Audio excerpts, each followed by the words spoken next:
एक एपी पे एक प्रश्न भेजा है बड़ा अच्छा सा कि स्वामी जी, ऐसी मान्यता रही है, सुनने में आया है कि दो बुद्ध पुरुष आपस में पास पास बैठते हैं तो बात भी नहीं करते। जैसे बुद्ध और महावीर जो है एक सराय में ठहरे, पड़ोस पड़ोस के कमरे में रहे, लेकिन उन्होंने कोई चर्चा नहीं की। वो क्या कारण था? और दूसरा, आज क्या कारण है कि अब ऐसे लोग इकट्ठे होकर काम नहीं कर सकते? साथ ही साथ बुद्ध पुरुषों की कार्यप्रणाली के बारे में थोड़ा सा समझाएं कि उनके काम करने का ढंग क्या होता है, और उनके एक साथ अगर वो बात नहीं करते हैं और कार्य नहीं करते हैं तो इसके पीछे कारण क्या है? क्या दो बुद्ध पुरुष आपस में संवाद कर ही नहीं सकते? ऐसा संभव ही नहीं है। ये प्रश्न बहुत समय से कई लोगों के माध्यम से थोड़ा थोड़ा आ रहा था, मौका आया तो आज इसको उठाते हैं। ये एक कहानी है जिसमें ऐसा सुना गया कि बुद्ध और महावीर दोनों एक सराय में ठहरे, पड़ोस के कमरों में रहे, लेकिन उन्होंने मुलाकात नहीं की और बात नहीं की। लेकिन कुछ कहानियां और हैं जिन्हें हम भूल जाते हैं, जिनकी हम चर्चा नहीं उठाते। इसमें से एक कहानी है दादू दयाल की और रज्जब की। दादू दयाल का शिष्य था रज्जब, उपलब्ध हुआ उनकी संगत में। सुंदरदास का शिष्य था। सुंदरदास जो है वो रज्जब के शिष्य थे, लेकिन वो भी संगत में रहे। तो दो बुद्ध पुरुष संग संग रहे, इसकी भी बहुत कहानियां हैं, लेकिन हम उस तरफ निगाह नहीं डालते। लेकिन बुद्ध और महावीर के बात ना करने में या रज्जब और सुंदरदास के संग रहने में जो राज है उसको थोड़ा सा समझना पड़ेगा। समझना यह पड़ेगा कि दो तरीके के बुद्ध पुरुष होते हैं इस पृथ्वी पे। ये मैं कैटेगरीज नहीं कर रहा बुद्धत्व की, लेकिन फिर भी समझाने के ढंग में कैटेगरी करनी पड़ रही है। पहले तो वो जो किसी की उंगली पकड़ के साधना नहीं करते, जो स्वयं चलते हैं, भटकते हैं, सभी रास्तों से परिचित होते हैं और दूसरों के लिए दिशा निर्देश का काम करते हैं। दूसरे वो होते हैं जो किसी की उंगली पकड़ के चलते हैं, पहुंचते हैं उस जगह जहां पे वो आनंद होता है, लेकिन उन्हें रास्ते का कोई बहुत अधिक पता नहीं होता। ऐसे में थोड़ी सी भिन्नता आ जाना स्वाभाविक है। बुद्ध के संग रहने वाले कई ऐसे लोग जो बुद्धत्व को उपलब्ध हुए, बुद्ध से उन्होंने संवाद किया। उन्होंने संवाद किया कि अब हम क्या करें, अब हम वहां जाना चाहते हैं, ऐसा करना चाहते हैं, इसके संवाद की चर्चा है। साथ ही साथ बुद्ध और महावीर, क्योंकि वो दोनों अपने अपने आयामों को लेकर चल रहे थे, उनकी अपनी अपनी देशना थी, अपनी अपनी कार्यशैली थी, और ऐसे में यदि वो दोनों संग आ जाएंगे तो वो काम नहीं हो सकता जिसको करने के लिए दोनों का पृथक होना जरूरी है। और ये करुणा है, संग रह के काम ना करना। आप नोटिस करो इस चीज को। वर्तमान में हम बात कर लेते हैं ओशो की। ओशो ने हर एनलाइटेड व्यक्ति के बारे में कहा जब उसके बारे में उनसे प्रश्न किए गए, और उनकी तारीफों के बहुत पुल भी बांधे। लेकिन कुछ समय पश्चात किसी दूसरे प्रवचनों में उन्हीं बुद्ध पुरुषों की निंदा भी की। ओशो की इस शैली को क्या कहेंगे? ये किसी खास तरीके की मकारी थी? नहीं, ये भी करुणा थी।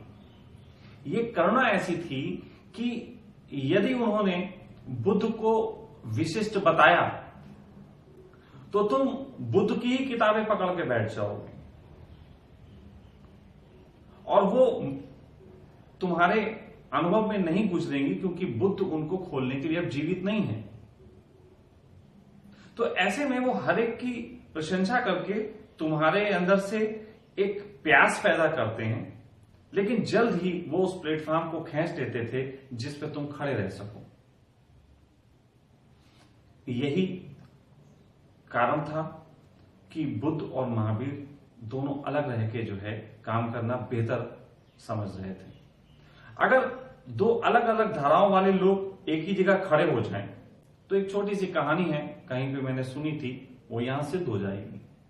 कहानी है कि एक बार एक नगर में एक आदमी रास्ता भटक गया, स्टेशन जाना चाहता था। उसने एक चौराहे पे पहुंच के वो कंफ्यूज कि जाऊं कहां से, 4 रास्ते हैं। तो उसने किसी से पूछी कि भाई मुझे स्टेशन जाना है, रास्ता बताओ। तो उसने कहा कि इस रास्ते से जाओ, दाएं मुड़ना, फिर फला जगह आके एक मोड़ आएगा, फिर बाएं मुड़ना, ऐसे ऐसे करते हुए उसने बताया कि इधर से पहुंच जाओगे। फिर जैसे वो बड़ा बोला रुको, ऐसा करना, तुम दूसरे इस रास्ते से जाना और आगे जाके फिर तुम इस तरीके से मुड़ना और फिर तुम जो है वहां पे पहुंच जाओगे। फिर थोड़ी देर बाद उसने कहा रुको रुको, ऐसा ना करो, तुम इस रास्ते से जा सकते हो, ये थोड़ा सा लंबा पड़ेगा लेकिन ये तुम्हें वहां से पहुंचाएगा, इधर रास्ते साफ सुथरे हैं। ऐसे में वो आदमी कंफ्यूज्ड, किस रास्ते से जाएगा। रास्ते से ज्यादा चाह का बढ़ाना जरूरी है, विल का देना जरूरी है। आप ही देखो, अगर आप किसी से रास्ता पूछते हो और वो व्यक्ति कंफ्यूज दिखाई दे, वो कहे नहीं नहीं मेरा रास्ता भी है, अच्छा मुझे भी नॉलेज है, लेकिन भैया आप फिर भी किसी से पता कर लीजिए, तो ऐसे में आदमी सिर्फ जगह का पता दूसरों से पूछता रहता है, वो एक सीधे रास्ते चलता नहीं। तो इसलिए जरूरी है कि बुद्ध जब बात करें तो वो अपनी करें। उनकी कोई महावीर से लड़ाई नहीं है, महावीर को बुद्ध से कोई द्वेष नहीं है, लेकिन वो जो है अपने रास्ते की बात करेंगे, ताकि यदि तुम्हें उनका रास्ता भाता हो तो तुम उनके रास्ते पे चल के उनके दिशा निर्देश में यात्रा कर सकते हो। ये कारण था। अब रही बात मेरी शैली की, वो मैं इसलिए कह रहा हूं मेरी शैली की, प्रश्न तो आया कि बुद्धों की शैली बताएं, लेकिन ये काम फिर मैं वही करूंगा कि पहले मैं किसी बुद्ध की शैली बताऊं, फिर उसकी धत्तेरे की करूं, तो इससे अच्छा है मैं अपनी शैली की बात करता हूं। मैं नहीं चाहता कि मैं किसी को महिमा मंडित करने के बाद उसको फिर नीचे उतार के लाऊं। बुद्ध पुरुषों की एकमात्र शैली है, और उस शैली को यदि आप समझ लें तो आपको मूल सूत्र पता लग सकता है कि बुद्धत्व का सूत्र भी क्या है। दुनिया में कितने बुद्ध पुरुष हुए? बहुत सारे, लेकिन उनकी खूबी अगर देखो तो बहुत कमाल की एक चीज देखने को मिलती है। सब चीजों से मुक्ति की उन्होंने बात की, लेकिन जिस घर में वो पैदा हुए थे वहां जो बातचीत की जो भाषा यूज की जाती थी उससे मुक्ति की बात नहीं की। वहां जो वस्त्रों का चलन था, वस्त्र जैसे पहने जाते थे, उससे मुक्ति की बात नहीं की। वहां उस परिवार में जैसे भोजन को उन्होंने बचपन से खाया, उस भोजन के विरोध की कोई बात नहीं की। क्यों? सीधा सा है कि जो बच्चा भोजन, भाषा और वस्त्र 3 बचपन से यूज करता है, और क्योंकि परिवार में रह के यूज करता है, परिवार की शैली में वो शामिल होता है, परिवार इन 3 चीजों पे कभी संदेह खड़े नहीं करते। वो वस्त्रों के संबंध में कोई डिवाइडिंग माइंड नहीं देते, वो कब खाने के संबंध में कोई डिवाइडिंग माइंड नहीं देते, भाषा के संबंध में कोई डिवाइडिंग माइंड नहीं देते। लेकिन जैसे तुम थोड़ा बड़े होते हो, 7 साल की उम्र के पार निकलते हो और तुम घर से बाहर निकल के बाहर के अनुभव लेने आने शुरू करते हो, तुम हिंदू घर में पैदा हुए और बाहर से तुम कोई मुस्लिम घर के खाने का अनुभव ले आओ, अब घर वाले विरोध उठाते हैं, अब संदेह खड़ा करते हैं। यही प्रेम के संबंध में भी होता है, यही सेक्स के संबंध में भी होता है। जिस चीज को लेके हमारे चित्त में गहरे से गहरा डिवाइडिंग माइंड भर दिया जाता है, हर बुद्ध पुरुष उस डिवाइडिंग माइंड से मुक्ति की बात करते हैं। लेकिन डिवाइडिंग माइंड से अगर मुक्त होना हो तो तुम्हें उन आयामों में जाना पड़ेगा, उन आयामों में प्रवेश करना पड़ेगा जिसको लेकर तुम्हारे अंदर संदेह है। यदि किसी को प्रेम या सेक्स को लेकर संदेह है कि ये क्या होता है, होना चाहिए या नहीं, तो वो दूर से इसकी चर्चा करके नहीं जान सकता। उसको पहले इसके विषाद को, इसके झंझटों को, इसके झंझावात को, इसके आनंद को, सबको पहचानना पड़ेगा। विपरीत आयामों में ले जाने की काम इसलिए किए जाते हैं ताकि उस चीज के अच्छे बुरे से परिचित हो सकें, ना कि उसके द्वंद से। इस दुनिया में कोई भी चीज अच्छी बुरी नहीं होती। अच्छी बुरी उसमें छुपी होती है और इस्तेमाल करने वाले के ऊपर होती है कि वो कैसे इस्तेमाल करता है। तो जरूरत इस बात की सिर्फ होती है कि आपको जिन चीजों को लेके संदेह बना दिए गए, उन चीजों के संदेह हटाए जा सकें। दुनिया में बुद्ध पुरुषों को लेके बड़ी सारी परिभाषाएं हैं और इस परिभाषा ने बहुत लोगों को घबराहट में डाल दिया। कभी कहा जाता है कि बुद्ध पुरुष बियर नहीं पी सकता। क्यों नहीं पी सकता भाई? पी सकता है, अच्छे से पी सकता है, आपसे ज्यादा बेहतर ढंग से पी सकता है।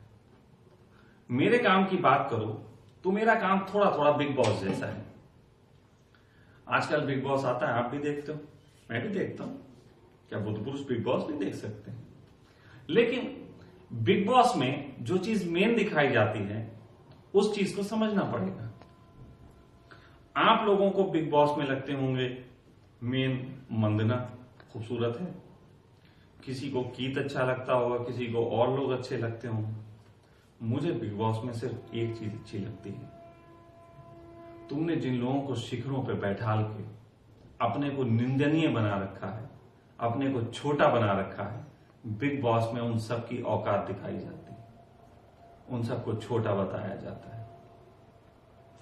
मैं चाहता हूं तुमने जिन जिन चीजों को, जिन जिन बातों को शिखर पे बैठाल के अपनी आत्मा को मारने का पूरा आयोजन कर रखा है, उन सबको शिखरों से उतार के तुम्हारे जैसा बना दूं। तुमने बुद्ध पुरुषों को शिखर पे बनाया है, बैठाल दिया है महात्मा बना के।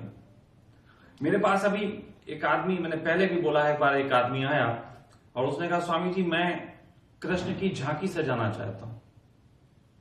तो मैंने कहा क्या करोगे तुम सजा के? झांकी में क्या करोगे? तो कहने लगे स्वामी जी वो पहाड़ बनाएंगे, वो वैसा मटका रखेंगे, उसमें वो जो कृष्ण की बांसुरी और यही सब करेंगे। मैंने कहा कृष्ण के जीवन में जिन चीजों से झांका जा सके उसको झांकी कहते हैं, और तुम कृष्ण के जीवन में झांकने की बजाय उनको महिमा मंडित करने के सारे काम कर रहे हो। मैंने उससे कहा तुम ऐसा कर सकते हो, तुम एक चारपाई बनाओ टूटी फूटी और कहो कभी कभी कृष्ण इस पे सो जाया करते थे, इस समय गाय चराते थे इस पे सो जाते थे। तुम ऐसा दिखाओ कि एक लोटा जो गाय चराने जाते थे तो अपने संग लेके जाते थे, जिसे लेके पॉटी करने जाया करते थे। तुम ऐसा दिखाओ, तुम साधारण बनाओ।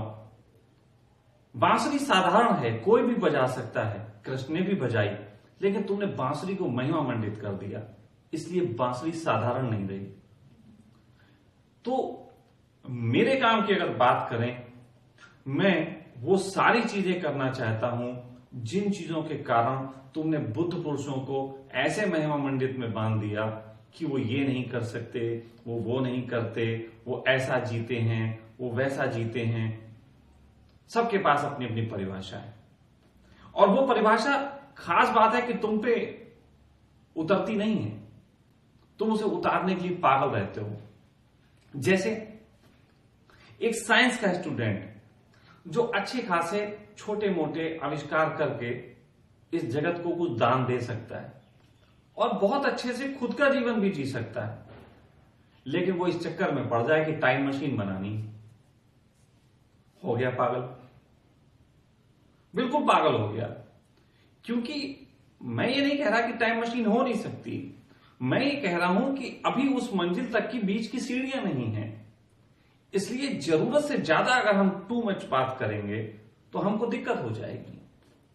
छोटी सी दुकान पे हम जाते हैं, हमको मालूम होता है हमको खरीदना क्या है, हम पे उसके पैसे हैं कि नहीं, लेकिन धर्म के रास्ते पे हम चल पड़ते हैं और हम अपनी क्षमता नहीं देखते कि हमारी क्षमता क्या है। हम बस ऊंची ऊंची दुकानें देखते हैं, ऊंची ऊंची बात सुनते हैं और प्रभाव में आके चल देते हैं। एक आदमी जिससे अपने घर का खर्चा नहीं चलाया जा रहा, वो आदमी कुंडली जागरण के पीछे अगर पागल हो तो उसका एक ही उद्देश्य हो सकता है कि कुंडली जागरण से धन बरस जाएगा, और वो फिर मूर्ख लगा कुंडली जागरण में। और जिसको भी धन की मांग हो वो क्या खाक कुंडली जागरण करेगा? क्या खाक उसको कुछ होने वाला है? छोटी मोटी गुदगुदियां हो जाएंगी पेट में और उसको कुंडली जागरण समझ लेगा। यही हो रहा है। तो मैं, सीधी सी बात है, मेरा काम है तुम्हारी धारणाएं तोड़ने का, जितनी भी तोड़ी जा सके, जितनी भी। तुमने सेक्स को गलत बताया कि सेक्स नहीं कर सकते, मैं कर सकता हूं। तुमने शराब को गलत बताया, मैं पी सकता हूं। तुमने लग्जरी को यूज करना गलत बताया, मैं कर सकता हूं। और कभी कभी लोगों ने लग्जरी को यूज करने वाले बुद्ध पुरुष बताए, तो मैं तुम्हें बताऊं कि मैं फकीरी में भी रह सकता हूं। मैं फकीरी में भी रहा हूं, मुझे कोई फर्क नहीं पड़ता इसका। तुम्हारे बुद्धत्व की जितनी ज्यादा से ज्यादा धारणाएं तोड़ के उनको सामान्य बनाया जा सके, उतना ही इस जगत को फायदा होगा। अभी कुछ दिनों पहले इस देश ने एक बड़ा एग्जाम्पल लेने की कोशिश की, अच्छा हुआ वो ले नहीं पाया, बच गया। वो था कि अन्ना को एक फिर से नया गांधी सिद्ध कर दो। वो क्यों? बोले अन्ना बहुत व्यक्ति अच्छे हैं, ना मीट खाते हैं, ना शराब पीते हैं, ना उन्होंने अपने आप कोई बैंक बैलेंस बचाया हुआ है, बिल्कुल बचपन से आज तक वो संत हैं। नहीं भाई, अन्ना का एग्जाम्पल तुम अपने पे फिट नहीं कर पाओगे। अन्ना का एग्जाम्पल फिर ऐसा हो जाएगा कि अन्ना बहुत बढ़िया है, लेकिन मैं तो पापी हो चुका, मैंने तो किसी की थोड़ी बहुत डकैती डाली है, मैंने तो शराब भी पी है, तो फिर मैं अन्ना कैसे हो सकता? तो पूरी जिंदगी अन्ना को जो लोग उदाहरण मान लेंगे, वो अपने चित्त पे एक पत्थर रखे जिएंगे कि मैं ऐसा नहीं हो सकता। तो मेरा कहना है अन्ना एग्जाम्पल नहीं हो सकते। मैं तो कहूंगा कि जैसे इस देश में एक समय था कि राम को लोग महत्व दे रहे थे, लेकिन एक ऐसा वर्ग पैदा हुआ जिसने वाल्मीकि को महत्व दिया। वाल्मीकि डकैत थे, और इससे बड़ी क्या बात हो सकती, हत्याएं करते थे, लेकिन संत हुए। हम सब के अंदर वाल्मीकि की संभावना ज्यादा है, क्योंकि हम सब भी किन्हीं न किन्हीं अर्थों में डकैत हैं। डकैत संत हो सकता है, तो हम जैसे डकैतों को याद आ सकती है संत होने की। लेकिन हम डकैती कर चुके हों और कोई ऐसा ही संत हो सकता है जिसने कुछ न किया, तो हमारे संतत्व की तो यात्रा ही खराब हो जाती।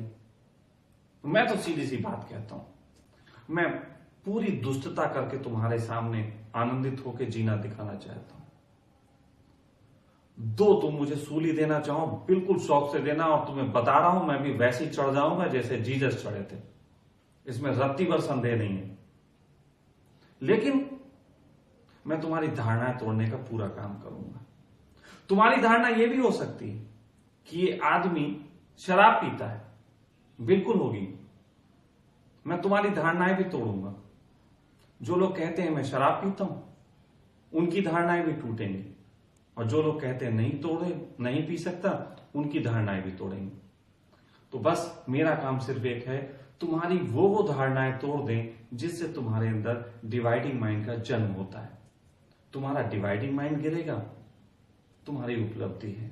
डिवाइडिंग माइंड गिराने से बड़ी उपलब्धि इस जगत में ना कभी थी ना कभी होगी, क्योंकि डिवाइडिंग माइंड जो नहीं रहता चित्त, वही वर्तमान में जी सकता है, वही संदेह के बगैर यात्रा कर सकता है, और जो वर्तमान में जी सकता है वही वो हो सकता है जिसको तुम्हारे सारे धर्म जगत कह रहे हैं, क्षण में जियो, वर्तमान में जियो, अभी में जियो। अभी में जीने की सबसे बड़ी सूत्र है कि कि तुम संदेह से ना भरो, वरना तुम्हारे सामने बियर रखी होगी और तुम संदेह से भरे होगे कि इसको पी नहीं जा सकती। कोशिश करो, कुछ नहीं होता, इसमें थोड़ा पीना मुश्किल पड़ता है, इसलिए कोशिश करो आराम से, है ना। बियर भी रंग बदल देती है, बहुत तरीके के रंग बदलती है ना। देखो रंग बदला इसने, हो सकता है चालाकी भी हो, ये जिन हो सकती। तो संदेह जारी रखो संदेह को हटाने के लिए।